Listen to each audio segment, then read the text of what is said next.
येवला से नासिक जा रही ST bus में सफर कर रही 5 से 6 संदिग्ध महिलाएं जो अपने छोटे बच्चों के साथ चोरी की नियत से यात्रा कर रही थी, उन्हें निफाड़ पुलिस ने रंगे हाथ पकड़ने में सफलता हासिल की। गुप्त जानकारी के आधार पर पीआई गणेश गुरव के मार्गदर्शन में निफाड़ बस स्टैंड पर सापला रचाया गया था। जैसे ही सुबह 11 बजे वहां बस पहुंची, पुलिस ने महिलाओं से पूछताछ शुरू की। उड़वाड़ रवि वाले जवाबों के कारण सभी को थाने लाया गया। पूछताछ में सामने आया कि इन महिलाओं ने 24 मई को नासिक से संभाजी नगर की बस यात्रा के दौरान औरंगाबाद नाका से चांदोरी चौफुली के बीच एक महिला यात्री के बैग से करीब 60,000 की सोने की चैन चोरी की थी। इस मामले में साईखेड़ा थाने में अपराध क्रमांक 98/25 धारा 303 बीएनएस के तहत मामला दर्ज किया। इतना ही नहीं, 19 अप्रैल को मालेगांव से अहिल्यानगर जाते वक्त सावरगांव में एक महिला के 3 तोला सोने की पोत व 10,000 रुपए के चांदी के ब्रेसलेट चोरी की घटना भी इनमें जुड़ी है।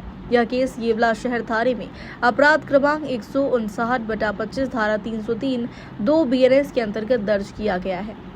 आम्हाला माहिती मिळाली की येवला निफाड बसमध्ये काही संशयित महिला या फिरत आहेत। अशा माहितीवरून आम्ही इकडील आमच्या महिला अंमलदार यांना निफाड बस स्टँड येथे पाठवून शहानिशा करण्यास सांगितले असता 5 ते 6 महिला या कुठले आधार कार्ड किंवा त्यांच्या ओळख पटवण्यासारखे काही त्यांच्याकडे प्रूफ नव्हते, विनाकारण ते फिरत होत्या। त्यांची अधिक चौकशी केली असता साईखेडा आणि येवला तालुका पोलीस स्टेशन येथे अशाच प्रकारे बसमध्ये प्रवास करताना प्रवासी महिलांचे दागिने मौल्यवान वस्तू चोरून नेल्याचे गुन्हे दाखल आहेत आणि सदर महिला यांनीच ते केलेलं आहे असे त्या गुन्ह्यातील फिर्यादी यांनी ओळखलेलं आहे।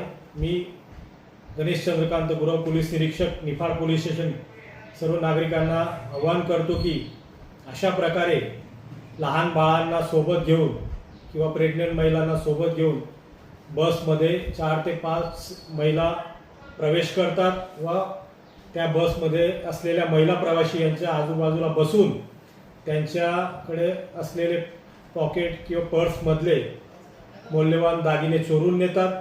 तर अशा प्रकारे जे आपल्या आजूबाजूला काही प्रवासी असतील बसलेले तर त्यांच्यापासून सावध राहायचं आहे, सतर्क राहायचं आहे। असा कुठलाही संशय आला तर तात्काळ डायल 112 ला कॉल करायचा आहे किंवा स्थानिक पोलीस स्टेशनशी संपर्क साधायचा आहे।